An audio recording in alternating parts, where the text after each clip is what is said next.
Company 2 దశాబ్దాల ముందు కొనుగోలు చేసింది. అందులో ఎర్రచందనము, జామాయిలు, ఇతర తోటలు వేసింది. ఆ ఆస్తులు కొల్లగొట్టబడుతూ ఉన్నాయి. మేము రాష్ట్ర ముఖ్యమంత్రి గారికి, హోంమంత్రి గారికి మీ ద్వారా తెలియజేసేది సత్వరమే మొన్న ఈ కలప కొల్లగొడుతున్నటువంటి లారీలు, ట్రాక్టర్లు, మిషన్లు వాటిని ఐడెంటిఫై చేయించాలి. దీన్ని ఒక స్పెషల్ టీమ్ వేసి వాటిని ఐడెంటిఫై చేయించి ఆ ఆస్తులను రికవరీ చేయాలి. ఇది ఈ ప్రభుత్వం పట్ల మాకు పూర్తి నమ్మకం ఉంది. ఇందులో వ్యక్తులు, స్థానిక ఇతర బాధ్యులు నేరస్తులు అయితే అది ప్రభుత్వాన్ని నేరంగా మనం చూడకూడదు.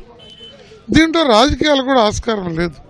మేము ఈ వారం రోజుల్లో ముఖ్యమంత్రి గారిని కూడా కలిసి రాష్ట్రంలో పరిస్థితి, ఇక్కడ ఈ 2 జిల్లాల్లో జరుగుతున్న అక్రమ నరికివేతలు, దొంగలింతలకు సంబంధించి